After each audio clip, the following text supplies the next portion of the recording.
5 stages. Every empire went through them. Rome, Britain, now us. The debt, the debasement, the controls, the collapse of confidence, and then the reset. Your government knows these stages. They are not warning you. They are managing you through them. I spent years believing the system was built to protect people like me, like you, people with retirement accounts, people with mortgages, people who saved their whole lives in dollars. I believed the structure was solid, that the institutions guarding it were competent, that the rules would hold. I was wrong, and the data that proved me wrong was not hidden. It was sitting in plain sight, exposed in every history book I never thought to open. Here is what I found when I finally looked. Every dominant economy in recorded history has followed a nearly identical 5-stage pattern before its monetary system collapsed and was replaced. Not some of them, not most of them, every single one. Rome, Spain, the Dutch Republic, the British Empire. The pattern does not vary, only the timeline changes. Stage 1 is always the rise. A nation gains economic dominance. It produces more than it consumes. It runs surpluses.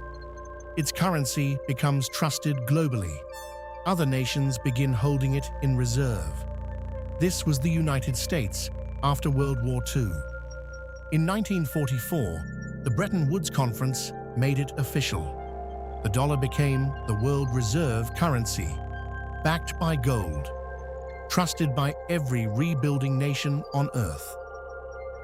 When was the last time you checked what your dollar actually buys compared to 10 years ago? Stage 2 is where the trap activates. Reserve currency status feels like a superpower. The world needs your currency, so you can print more of it. You can run deficits that would destroy any other nation. You can borrow at rates no one else can access. And you do. You always do.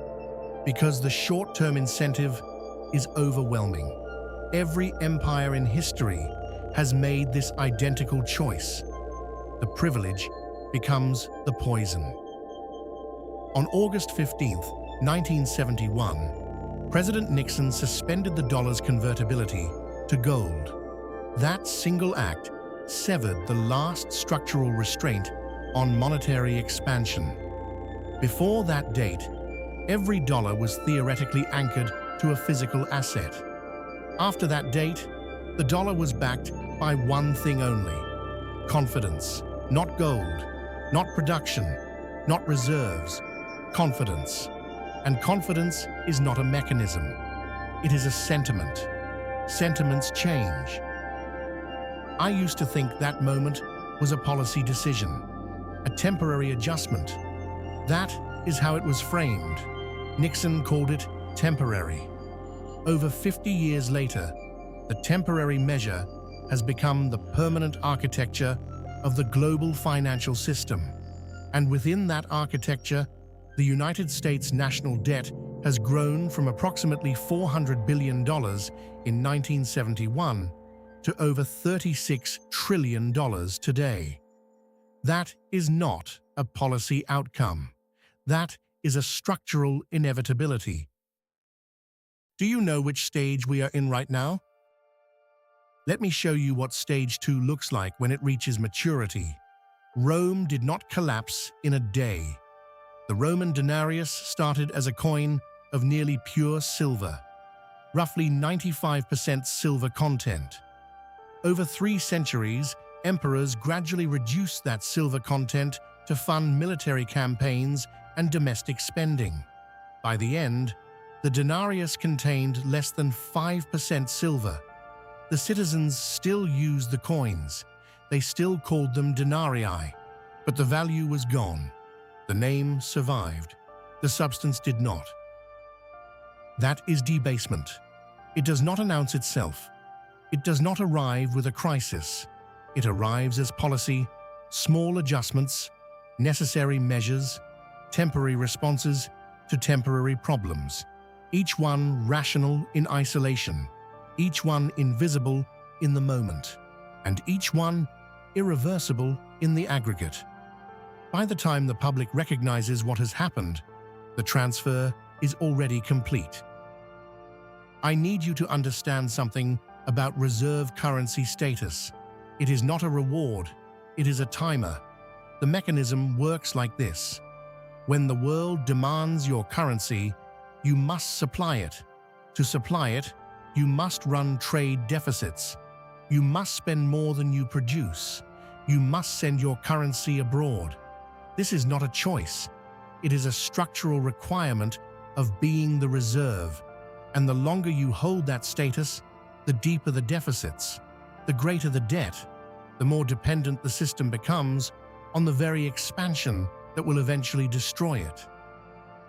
This is the trap, not a conspiracy, not incompetence, a structural feature.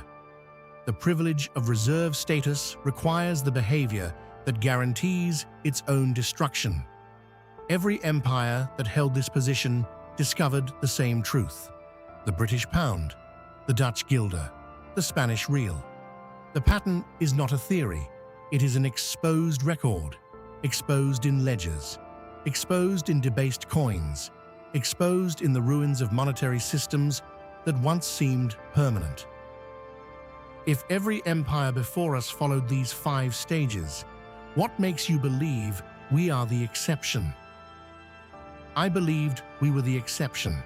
I believed American institutions were structurally different, stronger, more transparent, more accountable. I believed the Federal Reserve had tools that Rome did not, that modern economics had solved problems that destroyed the British Empire. And then I looked at the numbers, not the headlines, the numbers. Over 36 trillion in debt, annual deficits exceeding $1 trillion as a baseline, interest payments consuming a larger share of the budget every single year. These are not signs of strength. These are stage 2 reaching its terminal phase. And here is what no one, in an official capacity, will tell you directly. Stage 2 does not transition to stage 3 through a dramatic event. There is no single moment, no announcement.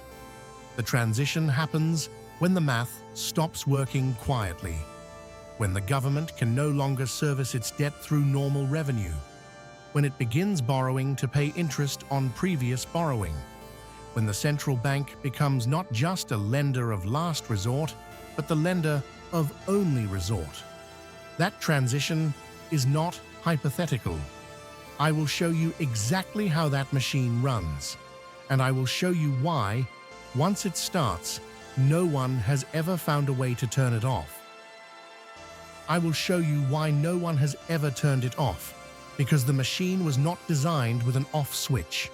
It was designed with an accelerator, and every institution involved has their foot on it. Let me explain how the debt machine actually works. Not the version they teach in textbooks, not the simplified model where governments borrow responsibly and repay over time. The real version, the version that has been operating since 1971, with no structural constraint and no mathematical exit. The United States government spends more than it collects in taxes every year. This is not controversial. It is published data. The difference between what it spends and what it collects is the deficit. To cover that deficit, the Treasury issues bonds. Someone must buy those bonds. Foreign governments buy some, pension funds buy some, individual investors buy some. But when there are not enough buyers, the Federal Reserve steps in. Here is where the mechanism becomes something most people never fully process. The Federal Reserve creates new money, not from reserves, not from savings, not from gold, from nothing. It creates digital dollars and uses them to purchase treasury bonds. This allows the government to spend money that did not exist before the transaction. The technical term is debt monetization. The practical term is printing. Have you looked at how much of your federal taxes now go toward interest payments alone? In 2008, the Federal Reserve balance sheet stood at approximately $900 billion. That number represented over 90 years of accumulated monetary intervention. Then the global financial crisis hit. The Fed launched quantitative easing. It created trillions of new dollars to buy bonds and mortgage-backed securities. By 2022, that balance sheet had reached nearly $9 trillion, a tenfold increase in 14 years. 90 years of monetary history compressed into a decade and a half, and none of it was reversed. I want you to sit with that number. $9 trillion created from nothing, injected into the financial system. Every one of those dollars diluted the purchasing power of every dollar already in existence. Your savings, your paycheck, your retirement account, the number on your bank statement stayed the same. But what that number could buy shrank. That is not inflation as a weather event. That is inflation as a mechanical output of a machine that cannot stop running. Now let me show you why it cannot stop. This is the part I did not understand for years. I assumed the government could choose to stop borrowing, reduce spending, balance the budget, run surpluses like it did briefly in the late 1990s. Theoretically possible, mathematically impossible at current scale. And here is the number that proves it. In 2024, annual interest payments on the United States national debt surpassed $1 trillion. $1 trillion per year, not for programs, not for defense, not for infrastructure, just for the cost of carrying previous debt. That single line item now exceeds the entire defense budget. It exceeds Medicare spending, and it is growing faster than any other category in the federal budget. When the Federal Reserve creates money to buy government bonds, who do you think absorbs the cost? Here is the trap inside the trap. To reduce the debt, the government would need to run budget surpluses. To run surpluses, it would need to either raise taxes dramatically or cut spending dramatically. Both options would trigger immediate economic contraction, recession, potentially depression. No elected government will voluntarily trigger a depression. So they do the opposite. They keep borrowing, they keep spending, and the Federal Reserve keeps creating the money to make it possible. But now, the debt itself generates its own cost. $1 trillion in annual interest, and that interest is paid with borrowed money, which adds to the debt, which increases future interest payments, which requires more borrowing. This is a compounding spiral. It is the same structure as compound interest on a credit card that is never paid down. Except this credit card belongs to the most powerful economy on Earth, and there is no bank to call for a payment plan. I used to believe the Federal Reserve was an independent institution managing the economy for the public good. That framing collapsed for me when I understood one structural fact. The Federal Reserve cannot allow the government to default.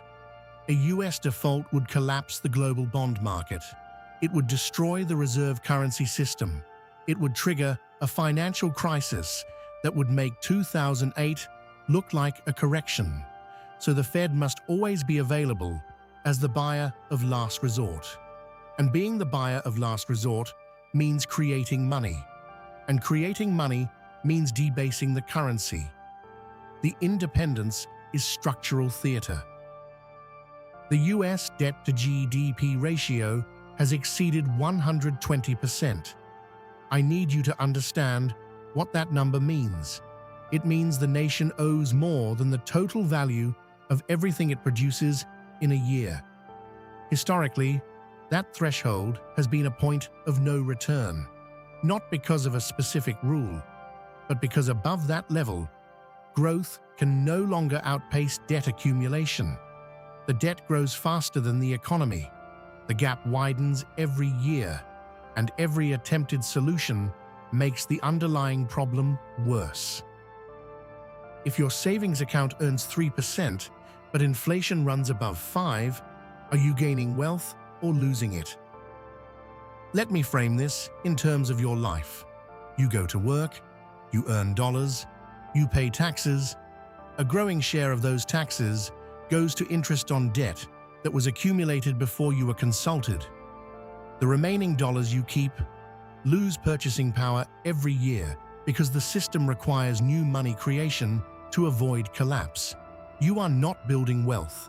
You are running on a treadmill that accelerates 1% faster every year, and the acceleration is structural. It is not caused by bad policy. It is caused by the architecture of the system itself. This is stage 2, fully metastasized. The debt machine is running. The compounding spiral is active. The Federal Reserve is locked into its role as the permanent monetizer of government deficits. And every participant in the system knows this cannot continue. But none of them can stop it, because stopping it triggers the very collapse they are trying to delay. So they do not stop it. They shift strategies. They move to stage 3. And stage 3 is where the theft becomes invisible, where the extraction happens not through crisis, but through policy, where your wealth is taken not by force, but by mechanism. And the most dangerous part of stage 3 is this: most people living through it do not even know it has started.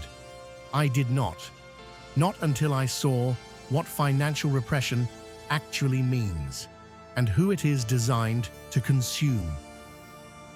The most dangerous part of stage 3 is this: most people living through it do not know it has started.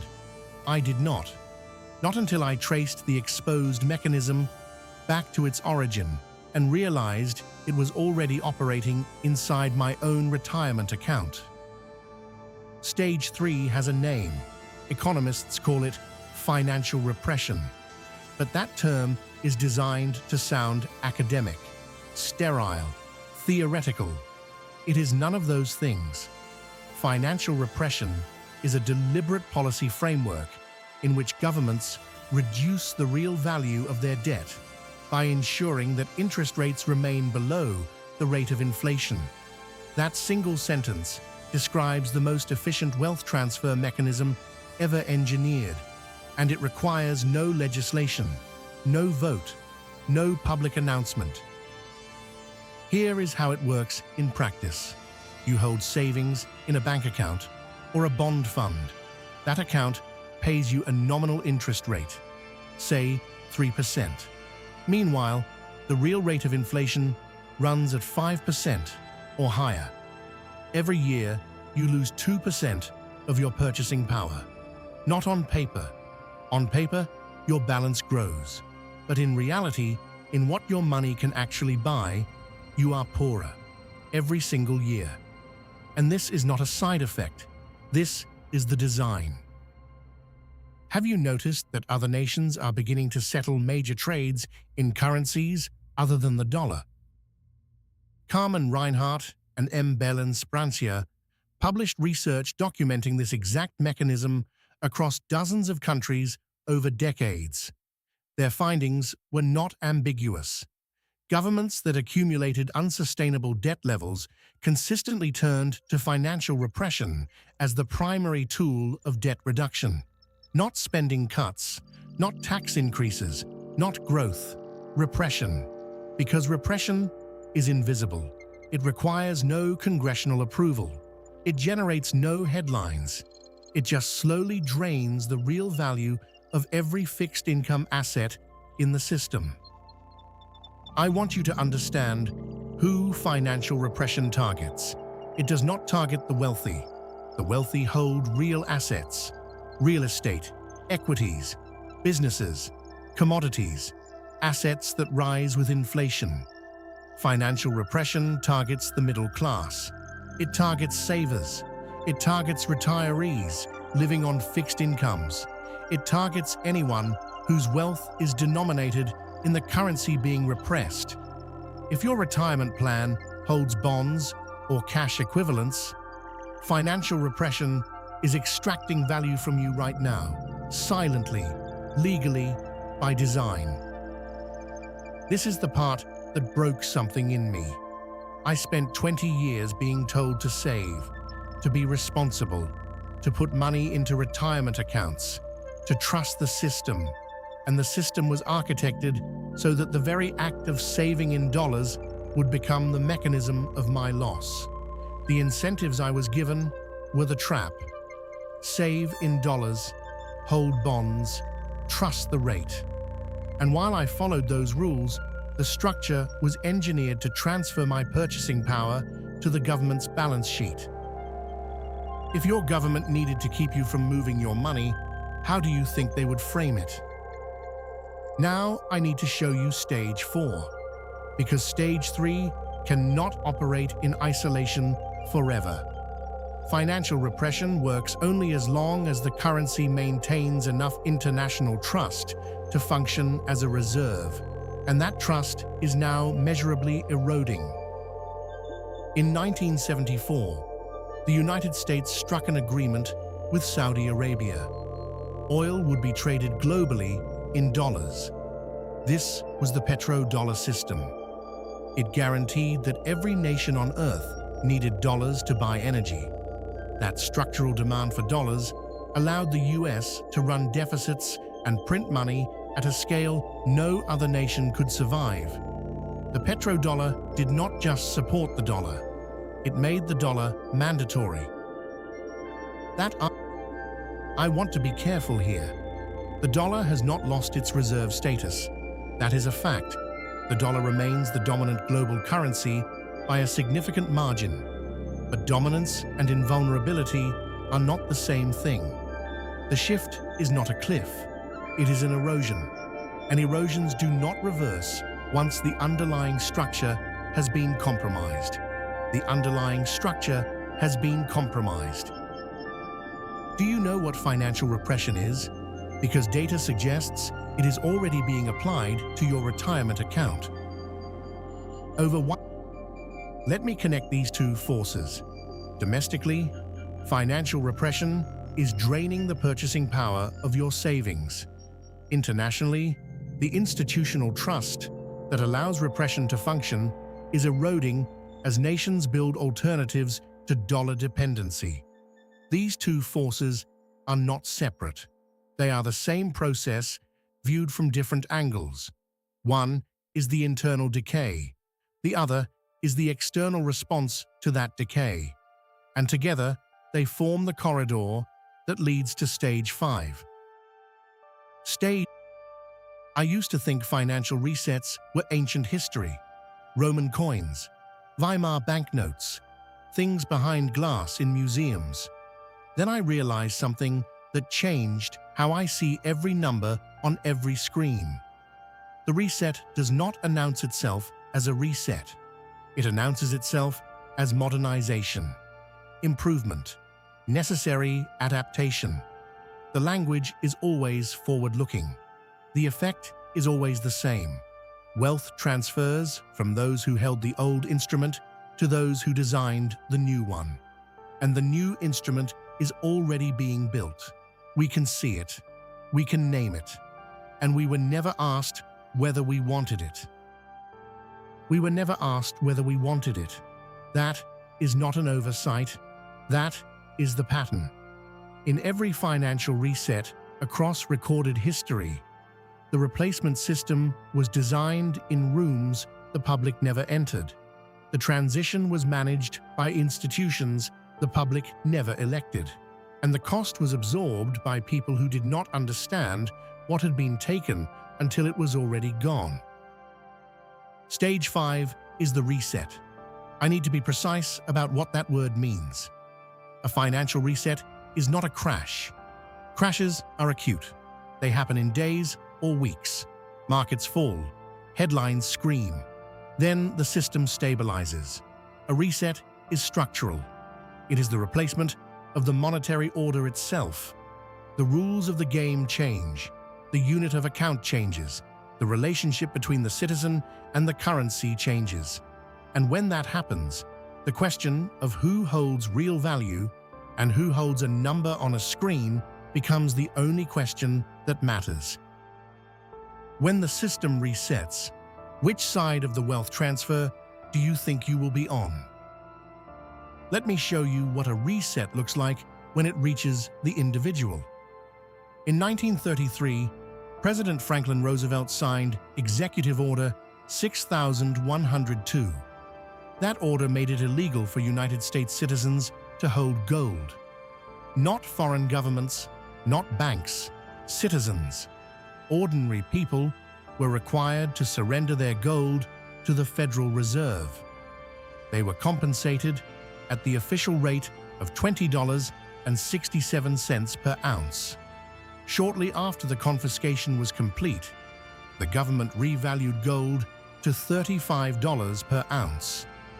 In a single administrative act, the government increased its gold reserves by nearly 70% in dollar terms. The citizens who surrendered their gold absorbed the loss. The government captured the gain. That is not ancient history.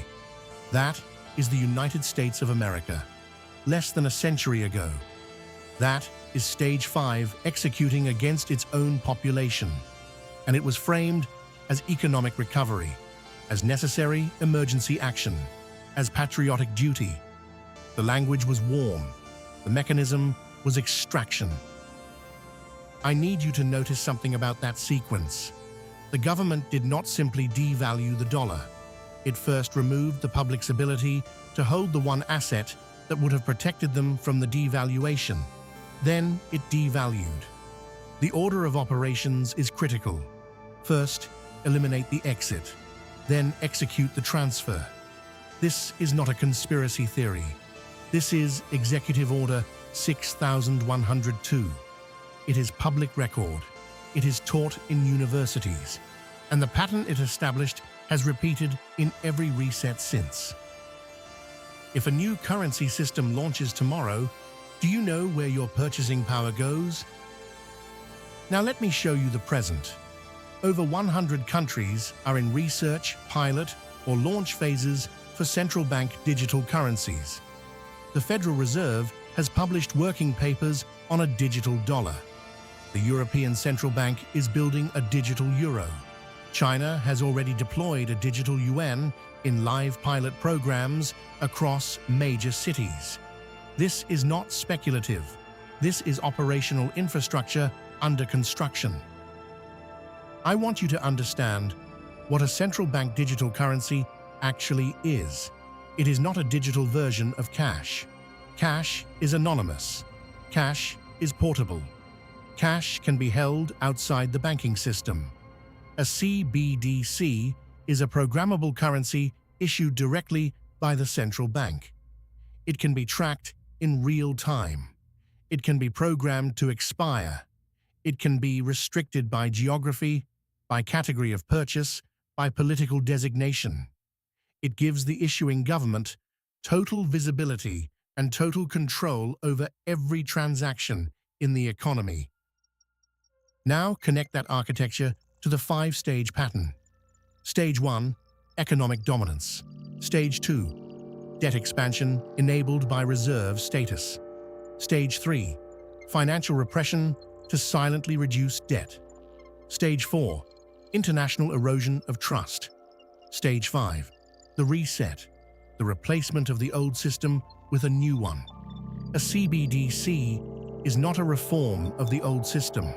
It is the new system, and it is being built during the exact phase of the pattern when history tells us the old system is preparing to fail.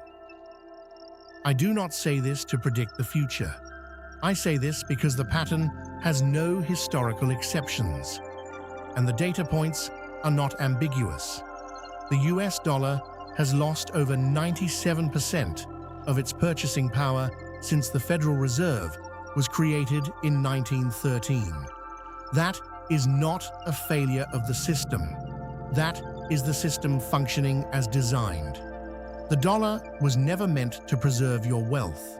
It was meant to facilitate transactions within a structure that benefits the issuer.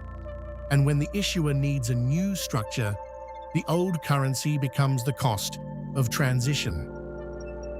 Are you positioned for the world as it is, or the world as you were told it would be? Let me take you back to Weimar Germany for one moment. 1923. The German middle class held their savings in marks. They held government bonds. They held bank deposits. They had followed every rule, saved responsibly, trusted institutions. Within months, hyperinflation destroyed it all. Not over years, months. A lifetime of savings could not buy a loaf of bread. The currency still existed, the banks still opened, the government still functioned, but the purchasing power was gone, transferred to those who held real assets, to those who held foreign currencies, to those who understood the stage they were in. I am not predicting hyperinflation. I am showing you structural rhymes, patterns that have repeated across centuries and continents. The mechanisms differ in speed, but not in direction. Debasement always moves in one direction, and resets always transfer in one direction, from those who trusted the system to those who understood it. Every tension I have traced through this documentary resolves here. Can the debt spiral be reversed? No. The compounding math eliminates that possibility at current scale. Who controls what comes after? Central banks and multilateral institutions. They are building the replacement architecture now. The public was not consulted.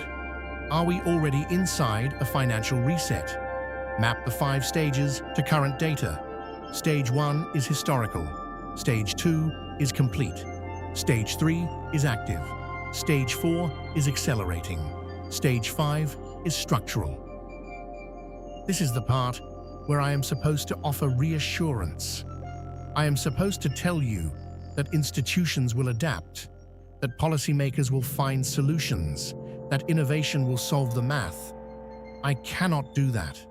Not because I am pessimistic, because I looked at the data, I looked at the history, and I found 0 exceptions to this pattern. 0 empires that reverse stage 3. 0 reserve currencies that recovered from stage 4. 0 populations that were warned before stage 5 executed. The 5 stages are not a theory. They are a blueprint that has executed across every reserve currency empire in recorded history. And right now, the data indicates we are living inside stage 5. The reset is not coming. It is here. Stage 5 has no exit, only a door forward. You were not invited to design it.